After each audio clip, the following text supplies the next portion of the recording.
MBG speak के साथ बिलाल गौरी आपकी खिदमत में हाजिर है। चालें चलना अब महज सियासतदानों का इस्तेहकाक नहीं रहा, बल्कि ये काम सुप्रीम कोर्ट में भी शुरू हो गया है और जज साहबान जो हैं वो भी चालें चलने लगे हैं। सुप्रीम कोर्ट के chief justice justice Umar Ata Bandial ने एक चाल चली उन जज साहबान के हवाले से जिन्हें वो नापसंद करते हैं, लेकिन आज जब सुप्रीम कोर्ट में समाअत शुरू हुई फौजी अदालतों के ख़िलाफ़ दायर की गई पिटिशनों पर, तो सुप्रीम कोर्ट के 2 सीनियर जजों ने चीफ जस्टिस की इस चाल को नाकाम बना दिया और बाजी पलट दी। एक दफ़ा सुप्रीम कोर्ट का बेंच जो है वो टूट गया, उसके बाद 7 रुकनी नया बेंच तश्कील दिया गया। उसने समाअत जारी रखी, लेकिन इब्तदाई तौर पर जिस रिलीफ़ की तवक्को तहरीक इंसाफ के वकला कर रहे थे, फौजी अदालतों के ख़िलाफ़ पिटिशनें दायर करने वाले जो दरख्वास्त गुज़ार हैं और उनके वकला, वो उनकी उम्मीद और तवक्को पूरी नहीं हुई, क्योंकि सुप्रीम कोर्ट ने हुक्म इम्तना जारी करने की जो दरख्वास्त है वो मुस्तरद कर दी है। लेकिन इस केस की समाअत का सिलसिला जारी है। ये ऊँट किस करवट बैठेगा और हतमी तौर पर ये मामला जो है वो किस तरफ जाता हुआ महसूस होता है, और ये जो चालें चली गई चीफ जस्टिस की तरफ से और फिर 2 जज साहबान ने चीफ जस्टिस की चाल को नाकाम बनाया, इसकी इखलाकी और कानूनी हैसियत क्या है, आज के शो में हम इसी हवाले से गुफ्तगू करेंगे। तो जैसा कि आप जानते हैं कि सुप्रीम कोर्ट में साबिक chief justice justice Jawad S Khawaja समेत जो मुतअद्दिद दरख्वास्त गुज़ार हैं, जिनमें एतजाज़ हसन एडवोकेट हैं, लतीफ़ खोसा एडवोकेट हैं, चेयरमैन पीटीआई इमरान खान की तरफ से भी दरख्वास्त दायर की गई है सुप्रीम कोर्ट में फ़ौजी अदालतों में सिविलियंस के ट्रायल के हवाले से इस मामले को जो है वो चैलेंज किया गया है। इस पे chief justice supreme court justice Umar Ata Bandial ने अपनी सरबराही में एक 9 रुकनी बेंच तश्कील दिया था, जिसमें उन्होंने अपने हम ख्याल जज साहबान के अलावा 4 ऐसे जज साहबान को भी बेंच में शामिल किया जिन्हें बिलअमूम वो बेंच का हिस्सा नहीं बनाया करते, जिसमें जस्टिस काजी फायज़िसा, जस्टिस सरदार तारिक मसूद, जस्टिस मंसूर अली शाह और जस्टिस याया अफरीदी शामिल हैं। तो आज कोई 11:30 बजे का वक्त था समाअत का, और कोई 11:45 बजे जब इस मुकदमे की समाअत का आगाज़ हुआ, तो चीफ जस्टिस उमर अता बंदयाल साहब का जैसा कि तकिया कलाम उन्होंने अब बना लिया है, तो उन्होंने वकला को कहा,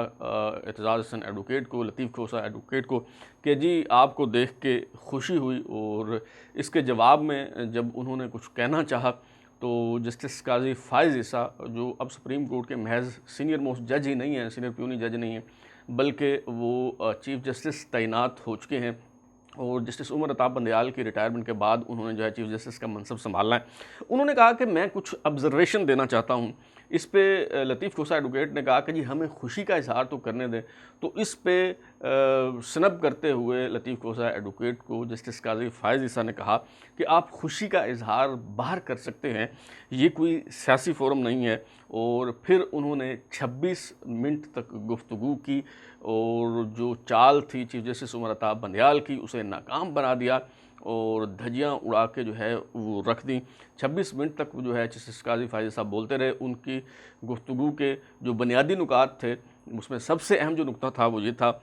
उन्होंने कहा कि जी supreme court practice and procedure act जो है वो ऑन फील्ड है, तो उसकी मौजूदगी में चीफ जस्टिस को बेंच तश्कील देने का अख्तियार नहीं है, लिहाजा ये जो बेंच बनाया गया है इसकी कोई कानूनी हैसियत नहीं है। उन्होंने इस हवाले से भी वजाहत की कि वो तवील अरसा से चैम्बर वर्क क्यों कर रहे हैं और किसी बेंच का हिस्सा क्यों नहीं बन रहे। उन्होंने कहा कि जी चूँकि चीफ जस्टिस को बेंच बनाने का अख्तियार नहीं है, ये जो बेंच बनाए जा रहे हैं इनकी कोई कानूनी हैसियत नहीं है, इसलिए वो पहले भी माजरत करते रहे हैं और अब भी जो है वो माजरत करते हैं। उन्होंने कहा जी मैं बेंच से दस्तबरदार नहीं हो रहा, ख़ुद को रेस्क्यू नहीं कर रहा, अलहदा नहीं कर रहा, बल्कि उन्होंने पॉइंट आउट किया कि चूँकि ये बेंच जो है ये गैर कानूनी है। और फिर उन्होंने 5 मार्च 2023 को दिए गए अपने उस फैसले का जिक्र भी किया, जो दरअसल 3 रुकनी बेंच का फ़ैसला था और जिसमें चीफ जस्टिस की तरफ से बेंच की तश्कील के हवाले से सवालात उठाए गए थे और उन्हें रोक दिया गया था बेंच बनाने से। तो इस पे उन्होंने कहा कि जी जिस बेंच का मैं सरबराह था, 3 रुकनी बेंच का, उसने एक फ़ैसला दिया और उस पे जो रजिस्ट्रार है सुप्रीम कोर्ट का, उसने उस फ़ैसले को मुस्तरद कर दिया और उन्होंने कहा कि जी ये है अदालती फ़ैसले की वक़्त के एक रजिस्ट्रार जो है अदालती फ़ैसले को मुस्तरद कर देता है। और इस पे ये बातें करने के बाद जस्टिस काज़ी फ़ाज़िल साहब जो हैं वो खड़े हो गए, उन्होंने जो है वो माज़रत कर ली, उनसे इसरार करते रहे एतजाज़ हसन एडवोकेट और सरदार लतीफ़ कोसा एडवोकेट के जी आप, ये बड़ा अहम मामला है और इसकी समाअत जो है वो आप जारी रखें, आप जो है वो इससे माज़रत जो है वो ना करें। इस दौरान जो दूसरे सीनियर मोस्ट जज हैं सुप्रीम कोर्ट के जस्टिस सरदार तारिक मसूद, उनसे मुकालमा हुआ एतजाज़ हसन का, तो उन्होंने भी बड़ा एक अहम सवाल उठाया जिसका एतजाज़ हसन साहब, लतीफ़ कोसा एडवोकेट या ये जो दरखास्तें जिन्होंने दायर की उनके पास किसी किस्म का कोई जवाब नहीं था। उन्होंने कहा जी 1952 से आर्मी एक्ट जो है वो मौजूद है, इसके तहत कई अफराद को लटका दिया गया, टांग दिया गया। उन्होंने कहा जी इस दौरान 1973 का आइन बना और आपको आज इंसानी हकूक़ याद आए हैं, आपको आज पता चला है कि आर्मी एक्ट 1952 के तहत जो सिविलियंस का ट्रायल है वो बुनियादी हकूक़ से मुतसादिम। और कमोबेश ये वही बातें हैं जो कल का मेरा व्लॉग है उसमें मैंने आपके गोश-गुज़ार जो है वो की थी। तो इस पे जो दोनों जज साहबान हैं, जस्टिस काज़ी फ़ाज़िल साहब, जस्टिस सरदार तारिक मसूद, ये दोनों उठकर जो है वो चले गए। उसके बाद चीफ जस्टिस साहब ने एक नए बेंच का ऐलान किया। 9 रुकनी बेंच में से इन दोनों जज साहबान को उन्होंने माइनस कर दिया और बकिया जो 7 जज थे उन पर मुश्तमिल उन्होंने एक नया बेंच तश्कील दे दिया और उसके बाद जो है इस नए बेंच ने आके समाअत का जो है वो आगाज़ कर दिया। अब ये जो नया बेंच है 7 रुकनी जो बेंच है, इसने जब समाअत का आगाज़ किया तो शुरू में ही जो एक सीनियर मोस्ट जज हैं सुप्रीम कोर्ट के जस्टिस मंसूर अली शाह, उन्होंने ये कहा कि मेरी एक दरख्वास्त गुजार जस्टिस जवाद एस खाजा जो साबिक़ चीफ जस्टिस हैं उनके साथ रिश्तेदारी है, किसी को बेंच पे, किसी को जज साहबान पे कोई किसी किस्म का कोई एतराज़ तो नहीं है। तो इस पे जो दरख्वास्त गुजारों के वकला हैं उन्होंने भी एतमाद का इज़हार किया और अटॉर्नी जनरल जो हैं उन्होंने भी ये कहा कि जी हमें बेंच पे या जज साहबान पे जो है वो किसी किस्म का कोई एतराज़ नहीं है। उसके बाद जो है समाअत का सिलसिला आगे बढ़ता रहा और दलाइल जो है सरदार लतीफ़ खोसा एडवोकेट ने दलाइल का जो है वो आगाज़ किया और ये दरख्वास्त की गई कि जी हुक्म इम्तना दिया जाए, स्टे आर्डर दिया जाए। स्टे आर्डर तो इस बेंच ने नहीं दिया, अलबत्ता ये तफसील तलब की गई है कि 9 मई का जो वाक़या था जलाओ घिराव का, अस्करी तनसीबात पर हमलों का, उसके बाद कितने लोगों को जो है वो गिरफ़्तार किया गया है और इस पर अभी जो है वो समाअत जो है वो होनी है। तो ये जो मैंने शुरू में ज़िक्र किया कि दरअसल एक चाल चली थी चीफ जस्टिस सुप्रीम कोर्ट ने और वो चाल ये थी कि अगर तो बेंच पे मौजूद रहते हैं ये जो जज साहबान हैं जो असूल पसंदी की बात करते हैं और आइन और कानून की बात करते हैं, तो अगर तो वो बेंच पे मौजूद रहेंगे तो ज़ाहिर है उनके लिए बड़ा मुश्किल हो जाएगा कि इसका दिफा करना कि जी 1952 का जो आर्मी एक्ट है उसके तहत सिविलियंस का ट्रायल फौजी अदालतों में हो सकता है और अगर वो खुद को रेस्क्यू कर लेते हैं तो भी बड़ी जो है वो अजीब व गरीब सूरत हाल उनके लिए पे हो जाएगी। हालांकि इससे पहले चीफ जस्टिस साहब जो हैं जितने भी मुकदमात की समाअत के लिए बेंच तश्कील देते रहे उसमें इन सीनियर जजों को वो कभी भी शामिल नहीं करते, ख़ास तौर पे जस्टिस काज़ी फ़ाज़िल साहब जो हैं। और फिर जो साबिक़ चीफ जस्टिस हैं जस्टिस गुलजार अहमद, उन्होंने तो बाकायदा फ़ैसला दिया था कि जस्टिस काज़ी फ़ाज़िल साहब जो हैं उन्हें इमरान ख़ान से मुतल्लिक़ा जो केस हैं वो नहीं सुनने चाहिए और फिर ये केस भी इमरान ख़ान से मुतल्लिक़ा था क्योंकि इमरान ख़ान जो है साबिक़ वज़ीर-ए-आज़म वो ख़ुद दरख्वास्त गुजार हैं इस मामले के। तो दरअसल जो जस्टिस उमर अता बंदियाल हैं उन्होंने फंसाने की और नए चीफ जस्टिस को चीफ जस्टिस बनने से पहले ही मुतनाज़ बनाने की एक तरकीब जो है वो सोची थी और इस तरकीब को जो है वो नाकाम बना दिया। हमारे यहाँ तकसीम जो है वो इस कदर गहरी हो चुकी है और तअस्सुबात जो हैं वो इस कदर बढ़ चुके हैं और इतनी कतईयत के साथ लोग बात करते हैं, हतमियत के साथ जो है वो बात करते हैं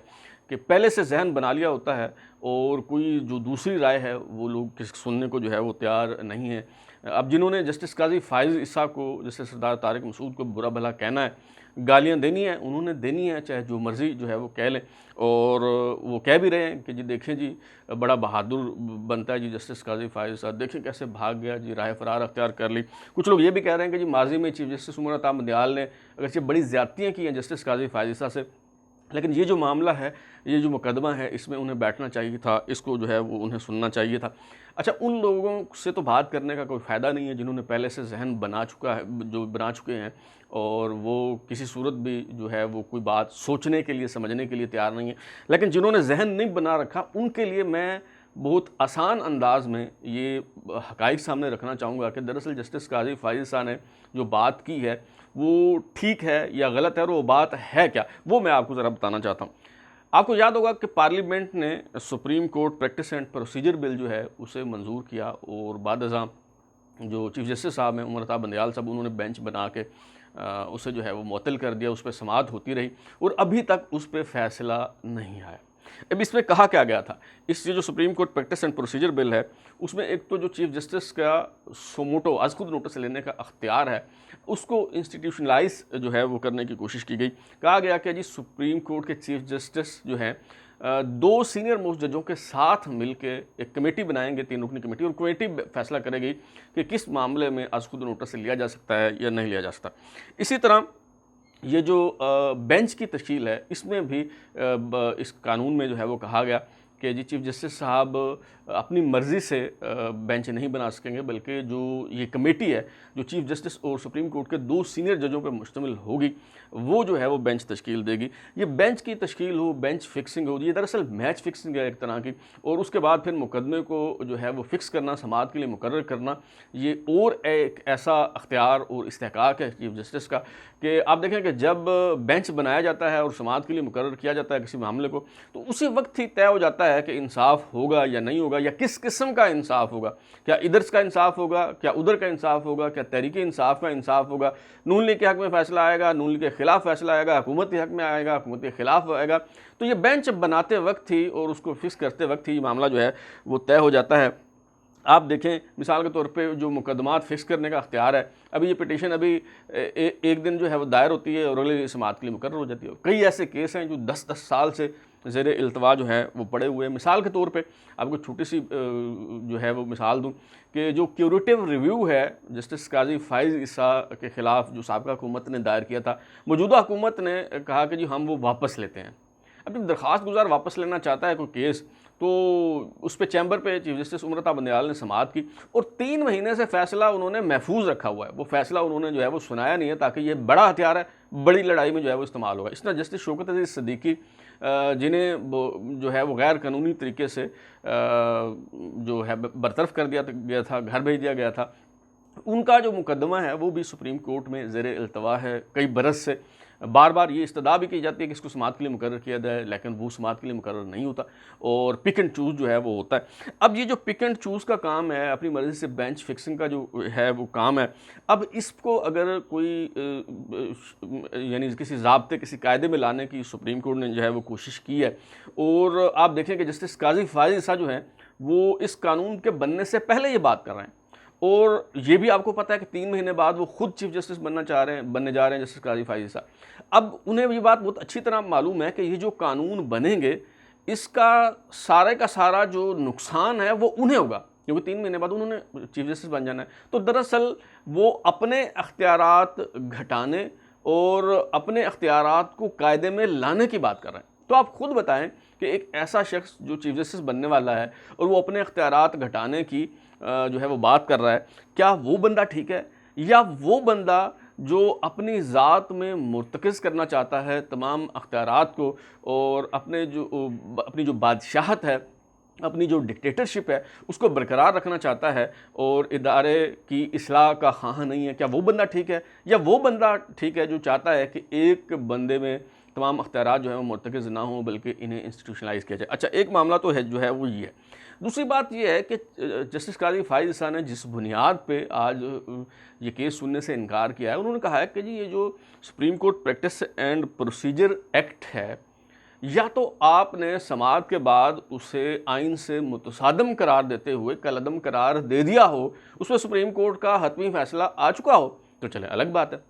लेकिन अगर आपने उस पर फ़ैसला नहीं दिया, अभी फ़ैसला उस पर आना है, तो उसका मतलब है कि वो इंटेक्ट है, वो ऑन फील्ड है। अगर वो इंटैक्ट है वो कानून, तो फिर आप बेंच कैसे बना सकते हैं? इसका मतलब है कि चीफ जस्टिस साहब जो बेंच बना रहे हैं उनकी कोई कानूनी हैसियत नहीं है, और इस बुनियाद पे जो है उन्होंने ख़ुद को रेस्क्यू किया। जस्टिस काजी फ़ाइज़ ईसा हों या जस्टिस सरदार जो है तारिक मसूद हों, तो इस असूली मौक़िफ़ की पासदारी करते हुए ये जो दोनों जज साहबान हैं उन्होंने जो है ख़ुद को रेस्क्यू किया। दूसरी बात ये है कि अगर आप ये समझ रहे हैं कि ये जो दरख्वास्त गुजार अभी सुप्रीम कोर्ट गए हुए हैं वो कोई आइन की पासदारी चाहते हैं या बुनियादी हकूक़ का तहफ़्फ़ुज़ करना चाहते हैं, तो जनाब ये इमरान खान से वफ़ादारी और तहरीक इंसाफ की बका का मामला है, कोई आइन की पासदारी और बुनियादी हकूक़ के तहफ़्फ़ुज़ की बात जो है वो नहीं है। ये एतजाज़ हसन एडवोकेट हों, सरदार लतीफ़ खुसा एडवोकेट हों, जस्टिस उमर अता बंदियाल हों या उनके हम ख्याल जो जज साहबान हैं, वो दरअसल सुप्रीम कोर्ट को एक ऐसी सर्कस में तब्दील करना चाहते हैं कि जो इमरान खान के डुगडुगी बजाने पे बंदर की तरह जो है वो नाचना शुरू कर दे। जब इमरान खान साहब कहें कि बच्चा जमहूरा घूम जा, तो वो घूम जाए। जब वो कहें कि जी ये ठीक है, तो वो कहें जी ये ठीक है। जब वो कहें कि जी अब इंसानी हकूक़ जो हैं वो मुकद्दम है, आइन की पासदारी होनी चाहिए, तो तब जो है वो सुप्रीम कोर्ट वो झंडा जो है वो उठा ले।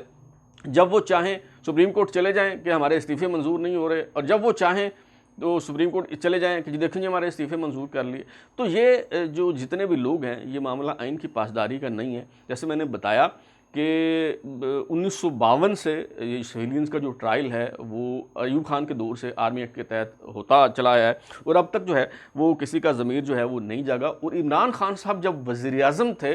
तो 25 सिविलियंस का आर्मी एक्ट 1952 के तहत ट्रायल हुआ हुकूमत की मंजूरी से। अब इसको कुछ लोग कंफ्यूज करते हैं कि जी वो देखें फ़ौजी अदालतें तो 2015 में बनी थी और उस वक्त तो नून लीग की हुकूमत थी, तो अगर इमरान खान साहब के दौर में ट्रायल हुआ है सिविलियंस का, तो वो तो पहले से कानून बना हुआ था, इसमें उनका क्या किरदार है? तो जनाब 2000, इसको गलत मलत ना करें, जो 2015 में जो फ़ौजी अदालतें बनी थीं वो पार्लियामेंट ने लेजिस्लेशन के ज़रिए दहशतगर्दों का ट्रायल करने के लिए फ़ौजी अदालतें बनाने की मंजूरी दी थी। उसका इन फ़ौजी अदालतों से कोई ताल्लुक़ नहीं है। ये फ़ौजी अदालतें जैसे मैंने कहा कि अयूब खान के दौर से काम कर रही हैं, इसके लिए किसी स्पेशल कानून बनाने की ज़रूरत नहीं होती। 1952 का जो आर्मी एक्ट है उसके तहत सिविलियंस का फ़ौजी अदालत में ट्रायल एक अलग मामला है, 2015 की जो अदालतें हैं वो एक अलग मामला है। तो ये जो 25 सिविलियन का हम कहते हैं कि उनका इमरान खान साहब के दौर में फ़ौजी अदालत में ट्रायल हुआ, वो दरअसल 1952 के आर्मी एक्ट के तहत हुआ, और उसमें से बेशतर लोग जो हैं, जैसे समाजी कारकुन हैं इदरीस खटक समेत बेशतर जो लोग हैं, वो अभी तक भी सज़ाएँ जो है वो भुगत रहे हैं। उस वक़्त अगर इनका ज़मीर नहीं जागा, उस वक़्त अगर उन्हें याद नहीं आया कि ये जो सिविलियंस का फ़ौजी अदालतों में ट्रायल है ये बुनियादी इंसानी हकूक़ से मुतसादिम है और आइन के ख़िलाफ़ है, तो अब अगर अचानक उनका जो है वो ज़मीर जाग गया, तो इसका मतलब है कि वो किसी मखसूस गिरोह और किल्ट के जो मफादात हैं उनका तहफ़्फ़ुज़ कर रहे हैं। आइन की पासदारी उनका मतमा नज़र जो है वो नहीं है। अच्छा, अब आखिर में हम इस हवाले से बात करते हैं कि इस मुकदमे की कानूनी हैसियत जो है वो क्या है और ये किस करवट बैठता हुआ जो है वो महसूस हो रहा है। अच्छा देखें, एक तो इसमें लगुना जो है वो ये है कि जिन लोगों का फ़ौजी अदालतों में ट्रायल हो रहा है आर्मी एक्ट के तहत, उनमें से किसी ने सुप्रीम कोर्ट में दरख्वास्त दायर नहीं की। ये जो लोग सुप्रीम कोर्ट गए हुए हैं ये मुतासरा अशख़ास नहीं हैं, उनके अपने हकूक़ जो हैं वो मुतासर नहीं हुए। अब इस हवाले से सुप्रीम कोर्ट की बेशुमार जो मुकदमात में जो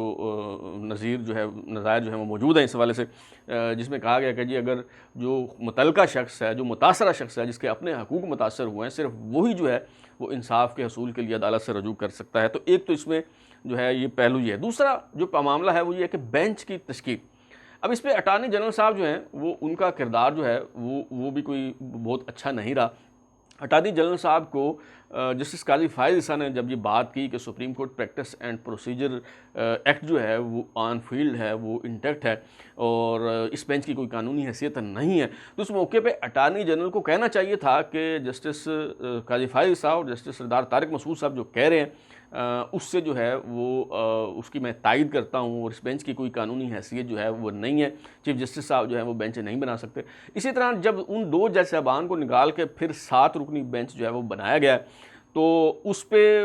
अगेन उन्हें ये नुक्ता जो है वो उठाना चाहिए था, लेकिन अटॉर्नी जनरल साहब ने जो है वो ये बात नहीं की। और उन्हें जो है अगर ये बात करते तो मेरा ख़्याल है कि चीफ़ जस्टिस साहब के लिए मज़ीद मुश्किल खड़ी हो जाती और उनके लिए इज़्ज़त बचाना जो है वो मुश्किल हो जाता। आप देखें किस तरह से चीफ़ जस्टिस साहब जो है वो चालें चल रहे हैं। ये 9 रुकनी बेंच उन्होंने बनाया, अगरचे उन्होंने 4 जज साहबान को जो उनके नापसंदीदा जज हैं, जिनसे वो इत्तफाक नहीं करते, जिन्हें उनका हम ख्याल जज करार नहीं दिया जा सकता, अगरचे उन्हें शामिल रखा इस 9 रुकनी बेंच में ताकि उनके लिए मुश्किल खड़ी हो और उनके लिए जो है वो ये फैसला करना मुश्किल हो जाए कि उसमें बैठें या ना बैठें। लेकिन उन्होंने बेंच की कंपोजिशन ऐसी रखी कि 9 में से 5 जज एक तरफ हों, 4 एक तरफ हों। यानी अगर ये चारों के चारों जो हैं वो खुद को रेस्क्यू कर लें या ये चारों के चारें जो है वो एक फ़ैसला दे दे, तो भी वो अक़लियती फ़ैसला हो, तो भी फ़ैसला करने का हतमी इख्तियार जो है वो चीफ़ जस्टिस साहब जो हैं उनके पास रहे। मेरा ख़्याल है कि चीफ़ जस्टिस साहब जितनी मर्ज़ी चालें चल लें, लेकिन वो कोई बहुत बड़ा सरप्राइज़ देने की पोजीशन में अब नहीं है, क्योंकि नए चीफ़ जस्टिस की तैनाती हो चुकी है और अब उन्हें महज एक लेम डक की हैसियत जो है वो हासिल है। देखते हैं कि ये आने वाले दिनों में कल जब समाअत होती है तो सुप्रीम कोर्ट में इस हवाले से जो है वो क्या पेशरफ्त होती है। अब तक के लिए इतना ही। बिलाल लोरी को इजाज़त दीजिए, फिर मुलाकात होगी। अगर आपको हमारा शो पसंद आया तो उसे लाइक करें, कमेंट करें, शेयर करें और हमारा चैनल सब्सक्राइब करने के बाद बेल आइकन यानी घंटी ज़रूर दबाएं ताकि आपको नई वीडियोज़ के नोटिफिकेशन मिलते रहें। बहुत शुक्रिया।